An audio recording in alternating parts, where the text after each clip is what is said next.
Sa ngalan ng Ama, ng Anak, ng Espiritu Santo. Amen. O Diyos na makapangyarihan sa lahat, pinupon ka namin at pinasisalamatan dahil sa patuloy mong pagbibigay ng biyaya sa amin. Kayo ang dahilan kung bakit kami pinagpapala. Tanging ang alam namin, mahal mo kami sapagat kayo ang Diyos ng pag-ibig. Kahit nagkasala kami, pinapatawad mo kami sapagat patid mo ang aming mga puso na kami nagsisisi sa mga nagawa namin pagkakasala.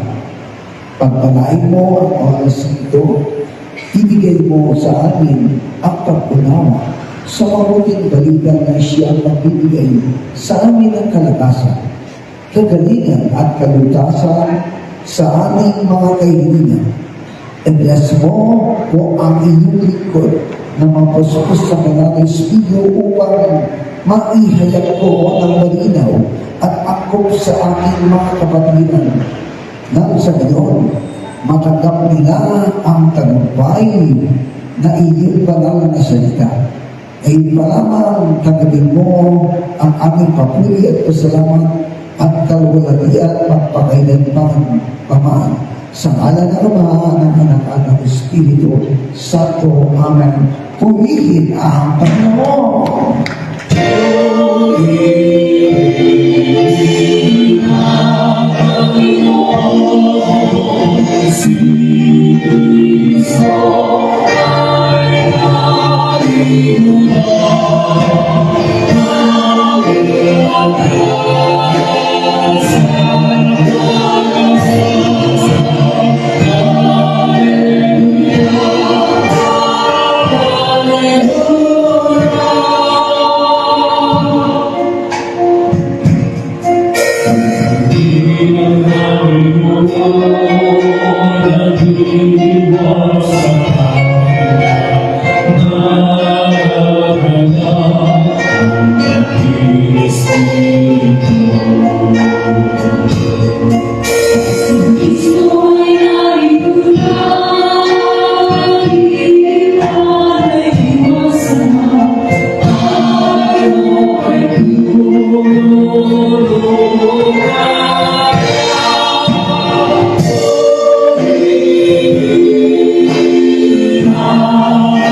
ng Biblia.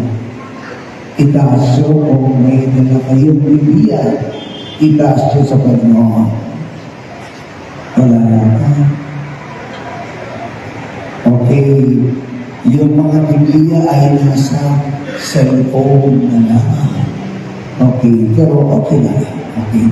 Babasahin ko sa inyo ang Ebanghelyo sa araw ng linggo.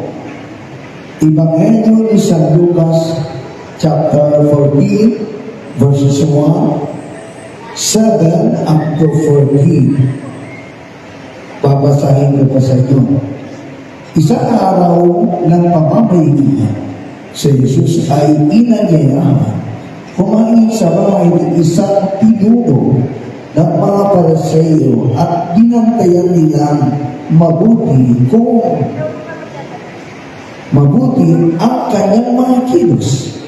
Sarap, napansin ni Jesus na pinili ng ilang mga panakuhin ang upuan, pandangal, kaya sinabi niya ang talingatan ito sa kanya. Kapag inanyahan ka sa isang kasama, huwag kang uupo agad sa upuang pandangal. Baka may inanyayahan, may mas kilakas kaysa sa iyo. Baka lapitan ka ng nag-anyaya sa iyong dalawa at sabihin sa iyo, maaari bang ibigay mo ang upuang iyan sa taong ito? Sa iyon, mapapaya ka at doon ka uupo sa pinakaabang upuan. Mabuti pa kapag naanyayahan ka, doon ka muna maupo sa pinakaabang upuan. Kapag lumapit sa iyo ang nag-anyaya at kanyang sinabi, kaibigan, dito ka sa kabisera, maparangalan ka at sa harap ng lahat ng mga panahon. Sapagat ang nagmamataas ay ibababa at ang nagmapakubaba ay itataas. Sinabi naman ni Jesus sa kanya, sa nag-anyaya sa kanya, kapag naghahanda na ng isang sarusaro kayong mga kaibigan, mga kapatid, mga kamag-anak o mayamang kapitbahay ang aanyayahan ko. Dahil aanyayahan ka rin nila, sa iyon ay susuklian ang inyong ginawa. Subalit, kapag ikaw ay naghahanda, aanyayahan mo ang mga mahirap, mga lumpo, mga kinain, at mga lula. Kapag ganito ang ginawa mo, pagpapalain ka, dahil hindi man nila masuklian ang ginawa mo, ang Diyos ang magbibigay sa iyo at nagpipala sa muling pagkabuhay ng matuwid. Ito ang mabuting balita ng Panginoon. Palagpakan natin ang Panginoon. Yukuhan mo palagpak! Amen! Okay, magkakaibig ko sa inyo lahat. Anong sagot? Hindi mo sa inyo kapatid. Ganyan ka. Magandang gabi sa iyo. Gusto mo pang pagkalain? Kahit may pagsubok, hindi ka na parang hindi ko ngayon. Gusto mo pagkalain? Yan.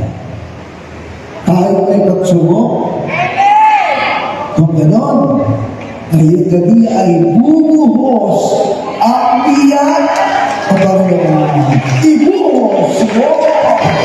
Yan! Yan! Tayo sumayaw! Lahat na mga kaibigan ko, sumayaw! Ang pagkakabina, ibuhos mo ang kasalanan. Ang nakakapinsulit, magkakaroon.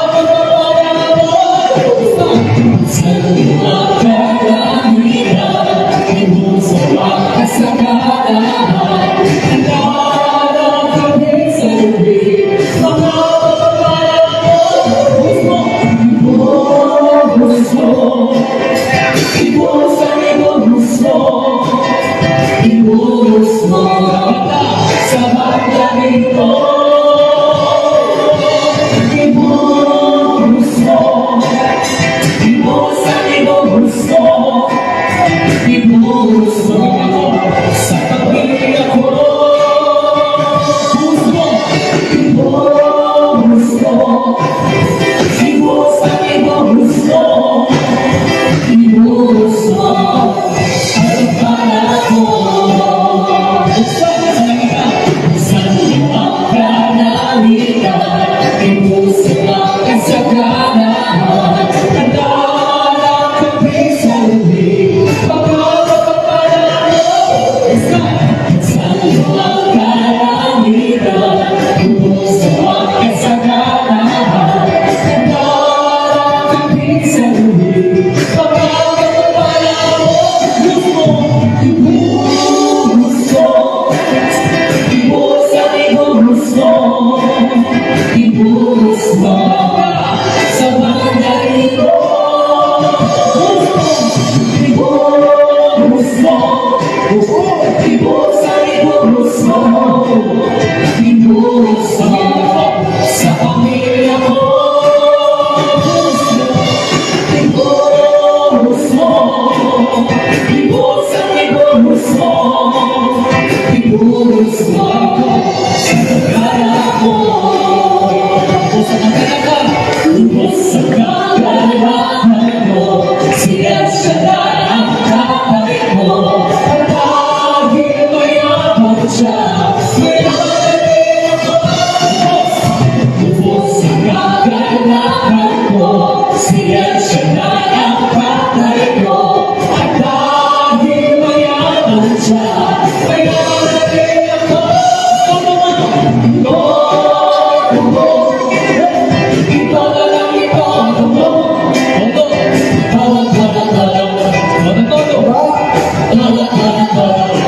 Hindi ka ba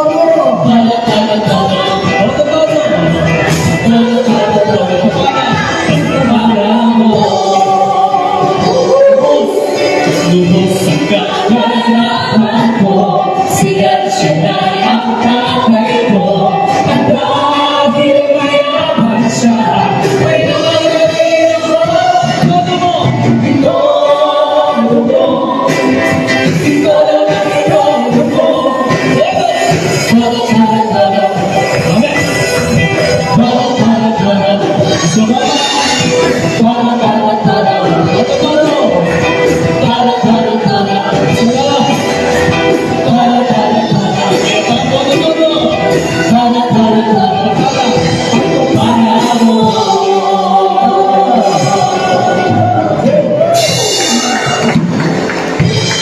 Sino ang pinagpala? Okay. Sabi ng awitin, todo. Sige lang. Todo. Todo.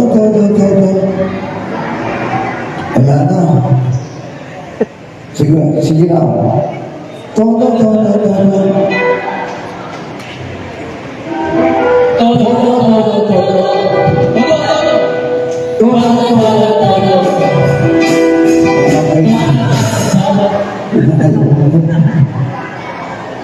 Yan, wala.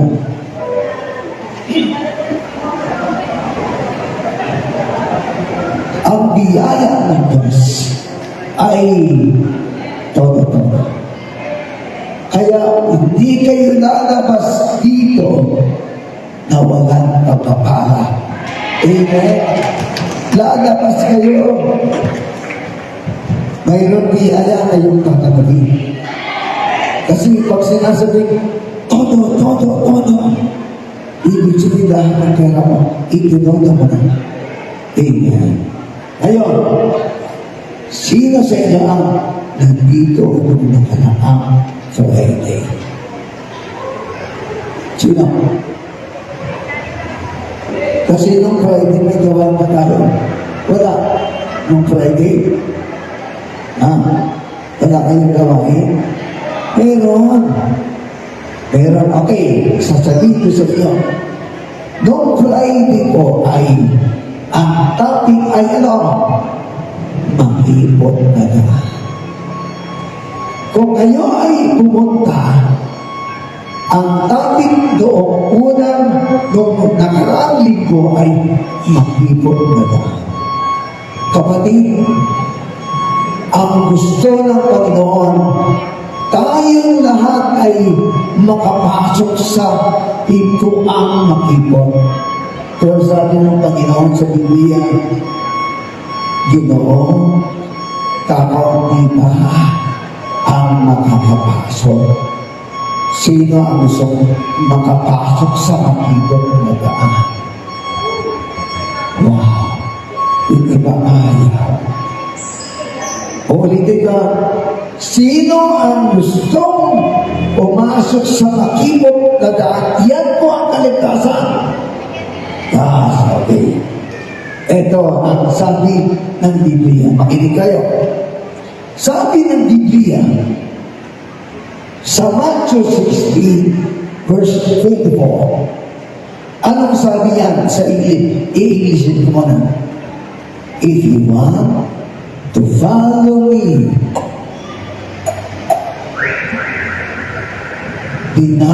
you must deny yourself and pick up your cross and then follow me. Walang tao makakapasok kapag hindi niya i-deny ang kanyang sarili. Kapatid, mayaman tayo. Sino ang mayaman? Okay. Yung iba, wala ka mayaman sa kayabangan. Yung iba, mayaman. Hindi lang pera ang pinag-uusapan natin dito. Tama ba ako? Ibig sabihin, mayaman ka. Pag mayaman ka, ayaw po ng Panginoon na napapayaan. Ayaw! Kaya gusto ng Panginoon, magpakababa ka. Yan ang gusto ng Panginoon. Kasi, kaya sinabi ng Biblia, ano sabi ng Biblia? Hanggat hindi mo inaalis ang iyong kayabangan, ang iyong kataasan, ang iyong mga ayaw ng Diyos, hindi ikaw ako makakapasok sa pinto ang mag-ipon. Pero ang gusto ng Diyos, lahat tayo ay makapasok. Kasi sabi ng iba, pag tinatanong ko, sino ang gusto makapasok? Sabi ng iba, tumitingin mo na sa iba. Amen. Ako daw ay, sabi ng nakausap ko, mayaman daw ako. Bakit? Ang middle name ko po ay Imperial. I am Abicula. Pag sinabing Imperial, mayaman ka. Kaya pag tinatanong ako, Tunahan, ang middle name mo ang mayaman sa Bicol kasi Imperial ka. Anong sabi ko? Makinig kayo. Mayaman talaga ako. Sa salita ng Diyos. Palakpakan natin. Hindi ako mayaman sa pera.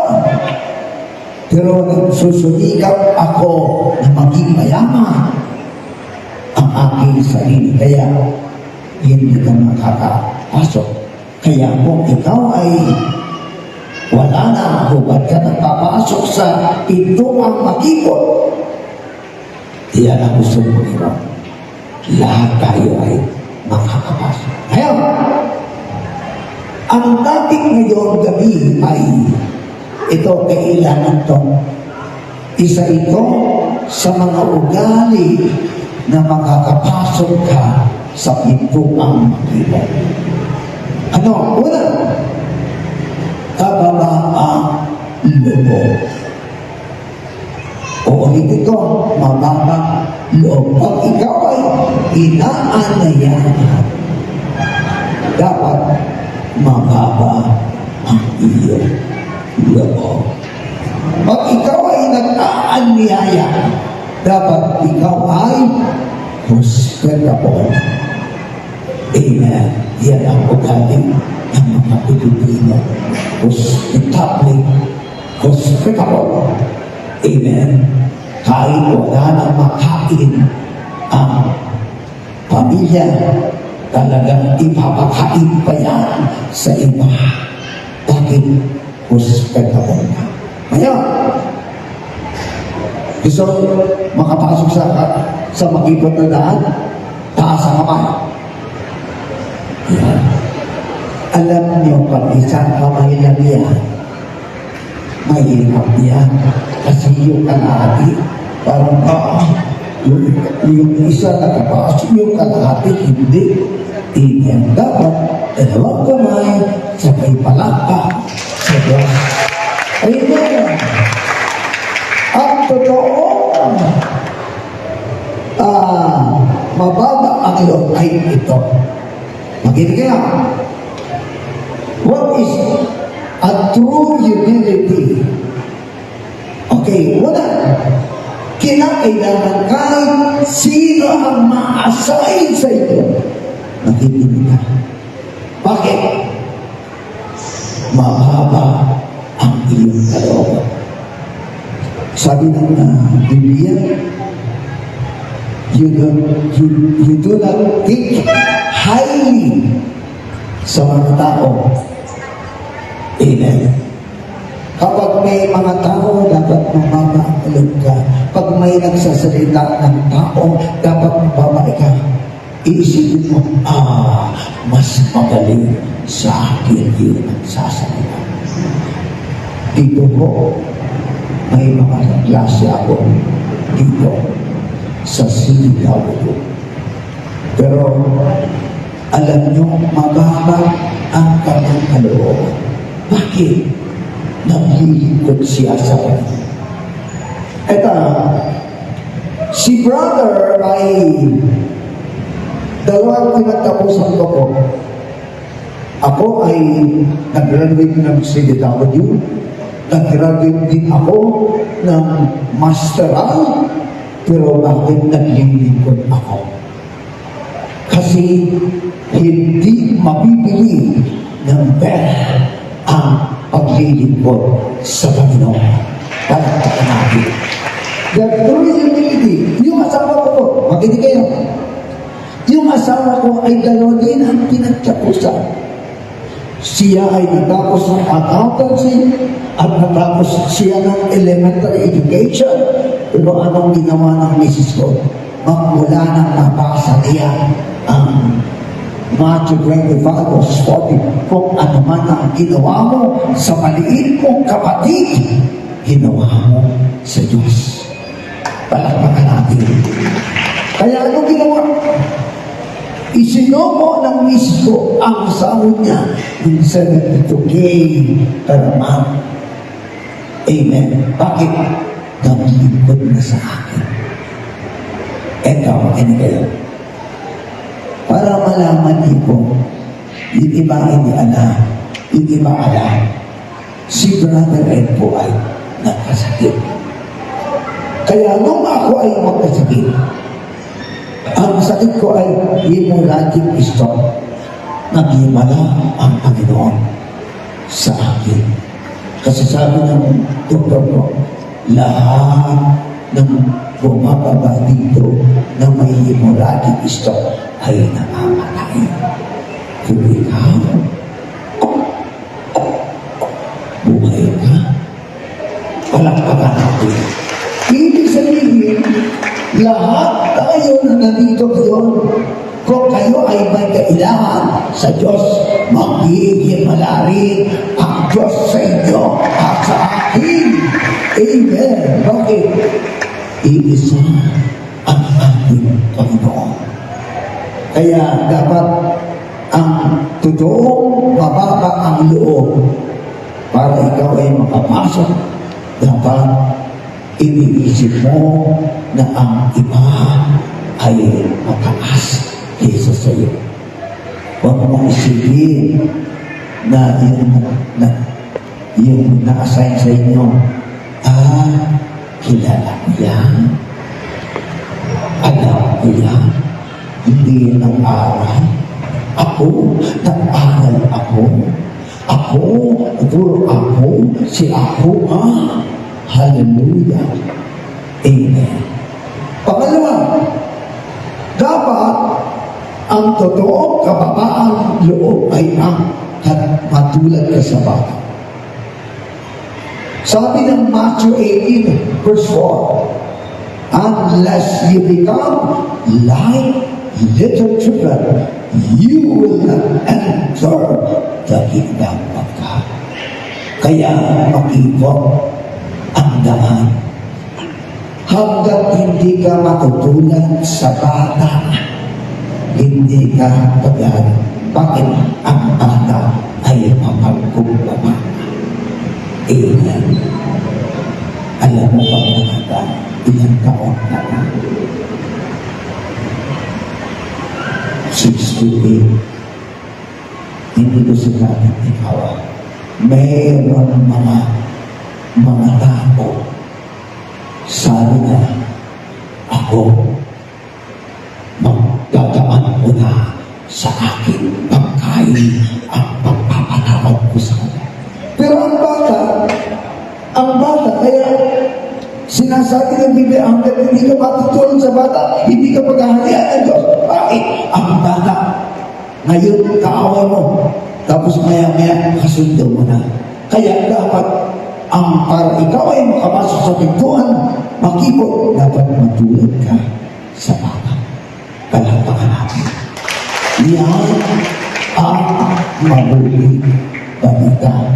Ngayon, sunod, yan ay anong ginawa ni Jesus? Okay, ito ang pangalawa. Anong ginawa? Sabi nito, humility involves the willingness to confess sin. Lahat tayo ay nagkasala. Amen? Lahat tayo ay nagkasala. Kung ikaw ay mababa ang iyong kalooban, ikukumpisan mo ang iyong kasalanan. Ito, huwag kayong magagalit sa akin. Nung hindi ko pa kilala ang Panginoon. Kasi hindi ko pa kilala. Pag nagkukumpisan ako, hindi ko sinasabi sa pari ang matindi kong kasalanan. Bakit? Mayroon akong babae. Amen. Kaya pag nagkukumpisan ako, yan, sinasabi ko lahat. Pero isa, kasi noong unang panahon ay may babae ako. Isa, dalawa, apat, lima, anim, ito, walong siyam, mayroon akong babae. Bakit? Dapat, sabagat hindi ako mababa. Ang mababa ang kalooban. Kung ikaw ay nagkasala sa Panginoon, magkukumpisal ka sa pari, magkukumpisal ka sa preacher na ikaw ay nagkasala sa Panginoon. Palakpakan natin. Yan. Kaya, noong unang panahon, may babae ako. Ngayon, lagi ko na kasama ang misis ko. Kasi, wala na akong tinatago. Noon, yung miss ko, hindi ko yung isinasama. Bakit? Istong ko lang yan. Wala pa. Joke ko lang yan. Kaya, anong sabi na? Ako na. Ang pinakamalinayan. Babae. Sa kalangan. Bakit? Wala na akong chicks. Amen. Diba? Palakpakan natin ang Diyos. Ayun!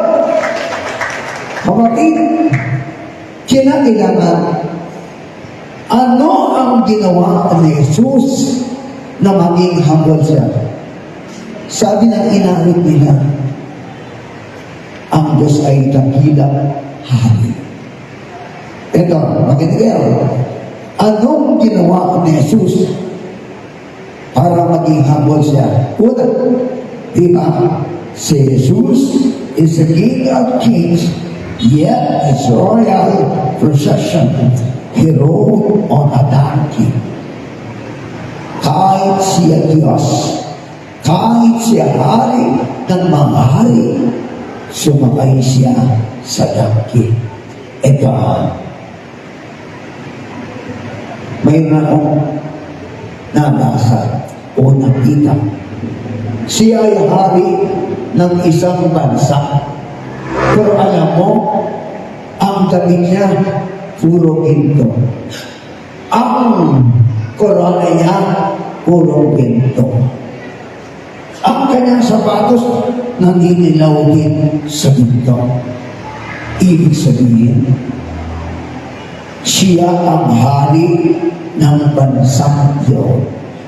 Pero si Kristo, hari ng mga hari, Diyos ng mga Diyos. Pero anong ginawa niya? Siya ay sumakay sa donkey. Ito, huwag kayong magagalit. May mga tao, lingkod na ng Panginoon. Hindi na napapati. Totoo yan.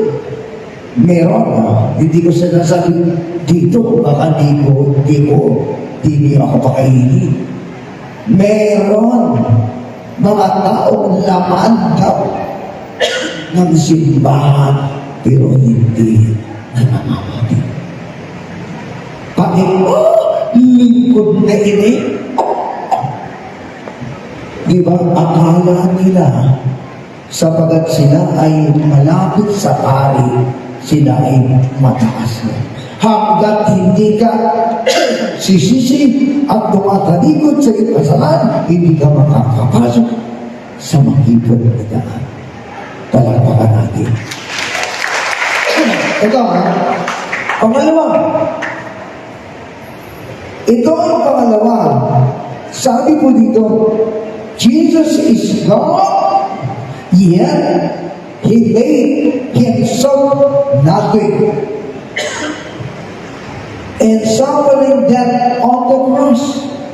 Ibig sabihin, si Jesus ay Diyos. Pero inako niya na siya ay maghihirap at mamamatay. Sino ang gustong mamatay? Taas ng kamay. Wala.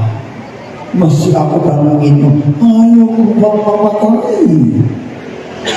Pero si Jesus, simula ng bata pa lang siya, alam na niya na siya ay maghihirap, siya ay mamamatay sa krus at muli siyang mabubuhay. Yan si Jesus. Amen. Kaya anong ginawa ni Jesus? Kahit siya ay Diyos, inako niya ang iyong mga kasalanan para siya ay mamatay. Kung walang paghihirap, kung hindi siya mamatay, wala kang buhay na wala ka. Amen. Kung hindi siya mamamatay, kung hindi siya magpapakahirap, hindi ka maliligtas. Kaya ikaw ay naligtas sapagat si Kristo ay inako niya na siya ay nagkasala, na siya ay palakpakan natin ang Panginoon, yung buhay na palakpakan. Yan ang ginawa ni Jesus na kanyang pagpapakatanan. Amen. Ngayon, ito ang pangatlo. Una, ano ang totoo pagpapakatanan? Pangalawa, ano ang ginawa ni Jesus na maging humble siya? Amen. Jesus is the ultimate rule model of gentleness and humility. Kapatid, ang modelo natin, si Jesus, maamo.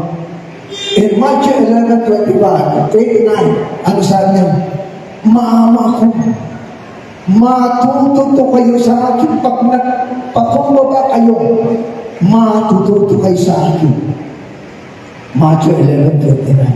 Kaya, ano sabi ni Jesus? Ang modelo ng pagiging mababa at maamo ay si Jesus. Ito hindi ako maamo pa, nagsisikap pa ako. Amen. Madali ako magaling.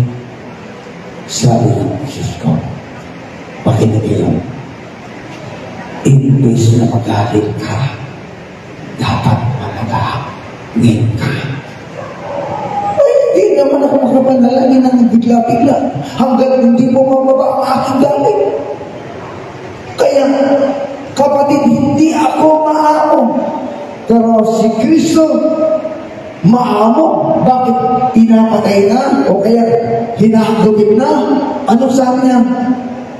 Nung siya ay ipa ko sa krus, anong sabi niya?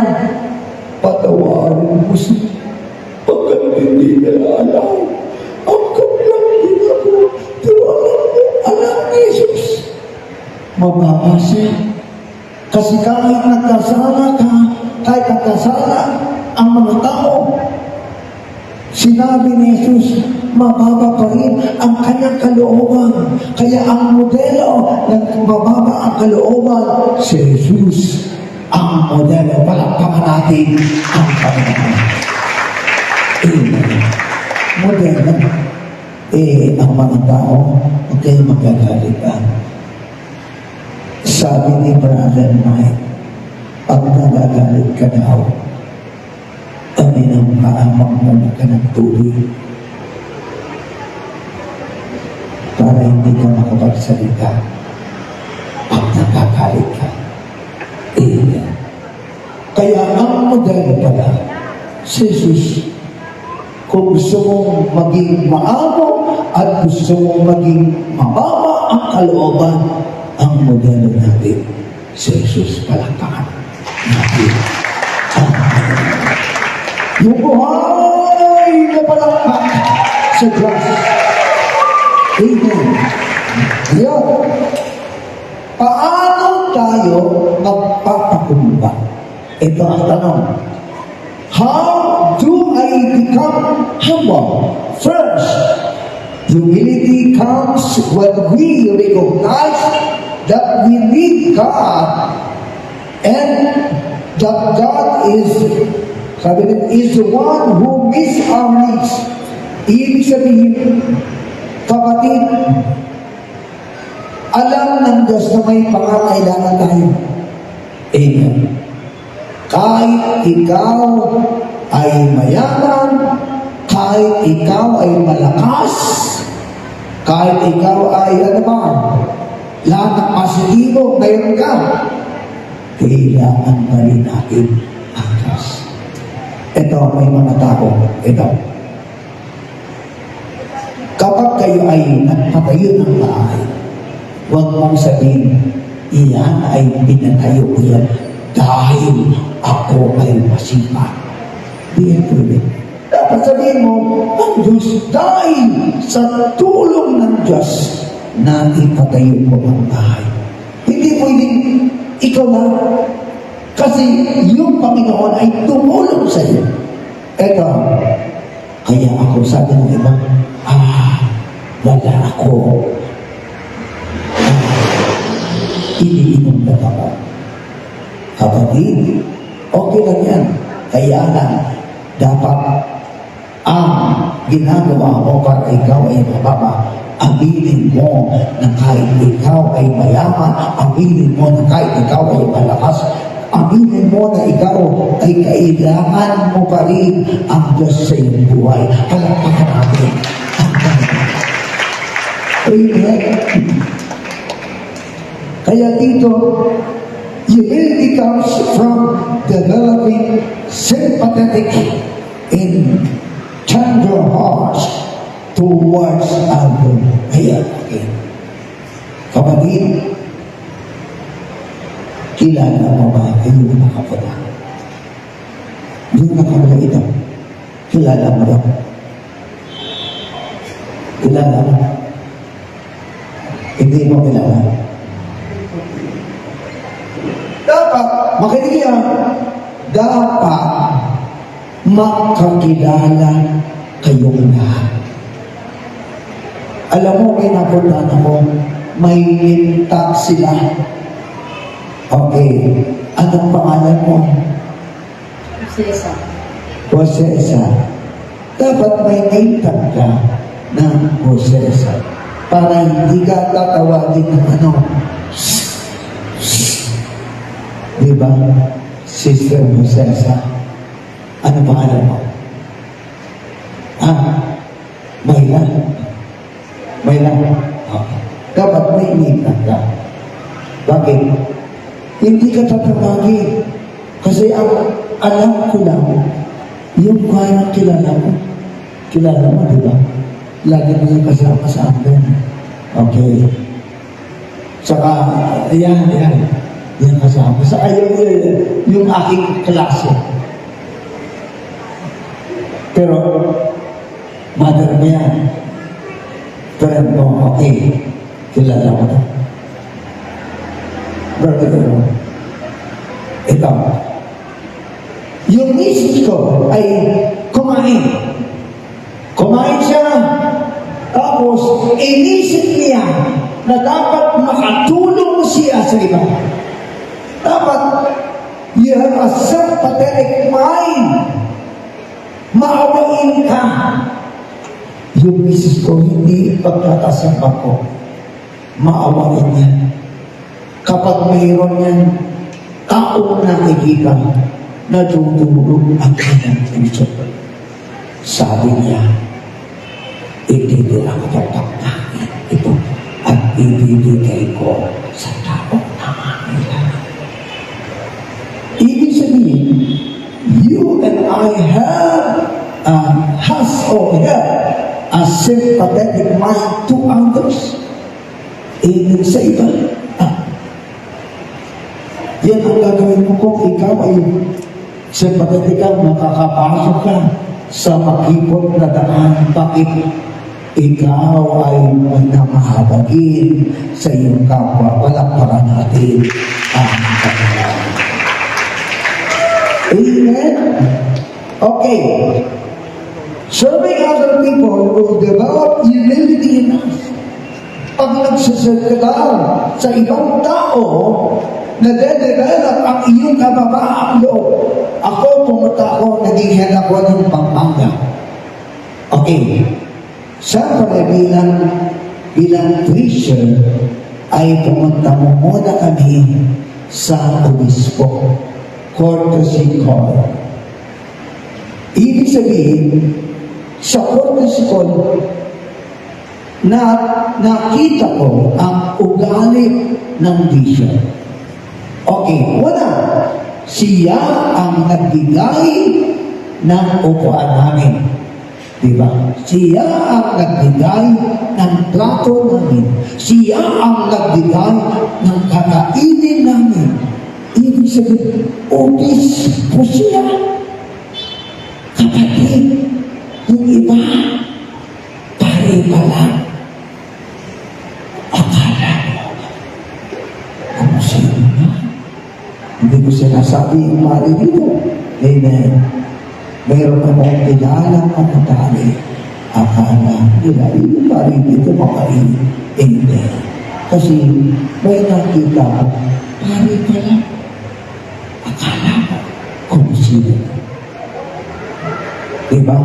Pero yung obispo sa Pampanga, siya ang nagbigay ng plato, siya ang nagbigay ng upuan namin, siya ang nagpakain sa amin. Ibig sabihin, na-develop ang kababaang loob sa ibang tao kapag ikaw ay tumutulong sa kanya. Kaya dapat, kahit hindi mo kilala, dapat magpakababa ka. tingnan mo rin ang iyong kapatid. Amen?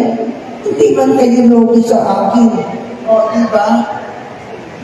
Makikita niyo ang Panginoon sa akin. Palakpakan natin ang Diyos. Amen! Palakpakan natin ang Panginoon. Ngayon, sabi dito ng Panginoon, how does God respond to the humble? Ano ang gagawin ng Panginoon sa mga humble? Ikaw makinig kaya. Ano ang gagawin ng Diyos sa mga tao ng papakumbaba? Una, ito. God leads and teaches the humble. Ibig sabihin, ang tinuturuan ng Diyos ay ang mga taong nagpapakumbaba. Palakpakan natin ang Diyos. Kaya kung ikaw ay quiet, kung ikaw ay preacher, talagang magsulikap ka na magpakumbaba. Kasi ang sabi ng Biblia, God, si Lord, ay magtuturo sa mga taong nagpapakumbaba. Alam mo naman, turuan ang taong mga mayaman. Amen. Kaya kung sa mga makapasok sa makikagala, makikamot ka. Palakpakan natin. Ito, sabi dito, God acknowledges the prayer of the humble. Sa kadalasan, God acknowledges the prayer of the humble. Meron kayong kailangan, dapat magpakababa ka muna. Kaya, sinabi ko yan sa mga gawain, hanggat kung gusto mong pagpalain ng Panginoon, aminin mo muna sa Diyos na ikaw ay nagkasama. Pag inamin mo, ang ibig sabihin, nagpapakababa ka. Kaya sabi ng John 10:12, ang panalangin di ganyan ay umabot na ng langit. Kaya maraming tao ang hindi pinagpapala. May mga tao na hindi pinagpapala. Ito, 41 pa-request tayo. Yung iba, hindi pinapakita ng Diyos. Kahit wala kang upset dito sa gawain mo, kahit hindi ka nag-upset nung anniversary, kung ikaw ay hindi nagpapakapal, sabi ng Isaiah 59 verse 1 and 2, hindi ako diin para hindi ko madinig ang iyong mga daig, ngunit ang sala mo ang narinig nila. Amen. Last, pangalit. Ito ang pangalit. Humility opens our eyes to see God at work in our lives. Kahit ano ang iyong gagawin, lagi mong kasama ang Diyos sa buhay. Palakpakan natin. Ngayon, sino ang gusto pagpalain? Dapat tayo ay magpakumbaba. Sabi ng Panginoon, ang nagmamagas, Matthew 23 verse 12, ang nagmamagas, ibabagsak ng Diyos. Ang nagpapakumbaba, itataas ng Panginoon. Kaya kayo ay tumayo at kumila ng dalawa at ay pupunasan ko ng Diyos habang umaabot sila ng banal na lahanan. Hallelujah. Dalawa, pila po.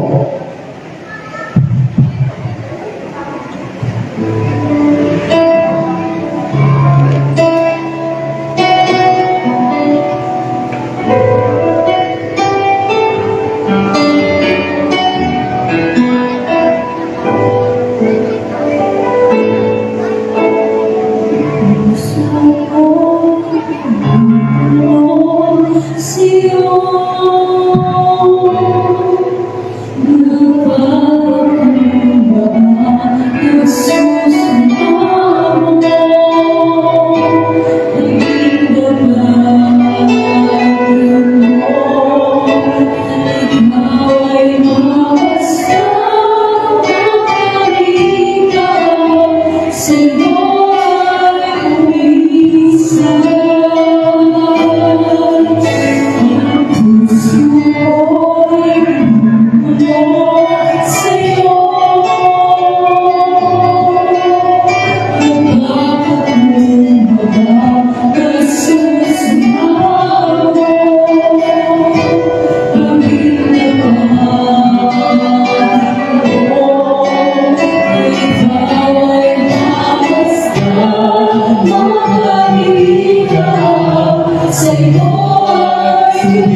Mahal ikaw, Diyos, ngayon at kailanman.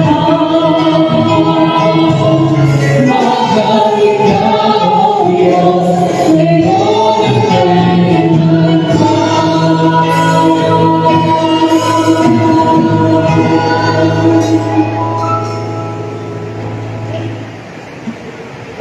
Kita sa ating mga ating mga mag-ulit. Kita sa ating mga sobre.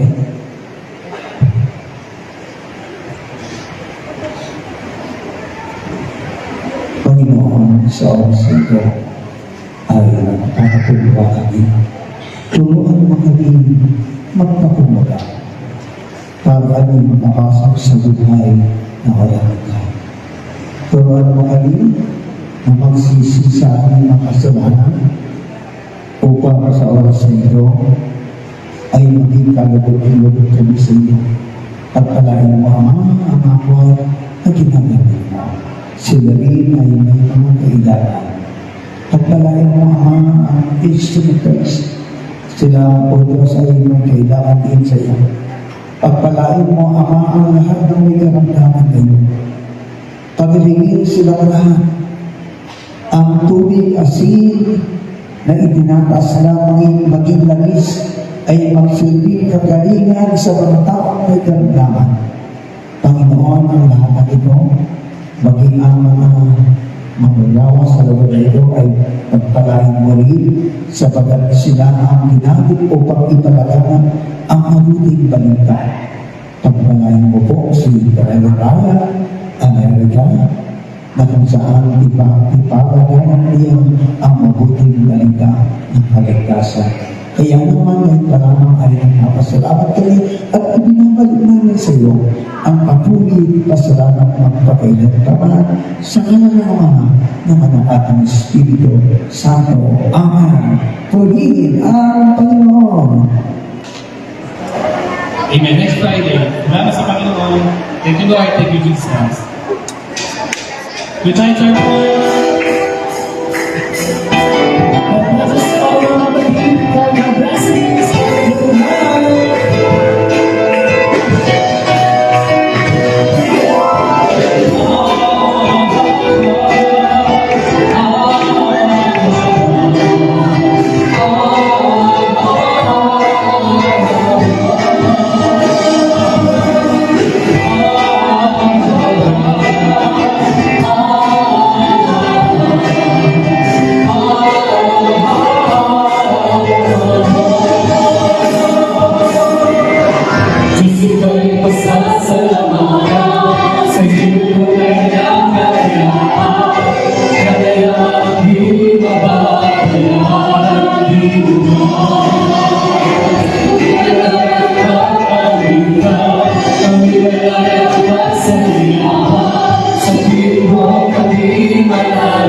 isa sa buong mundo.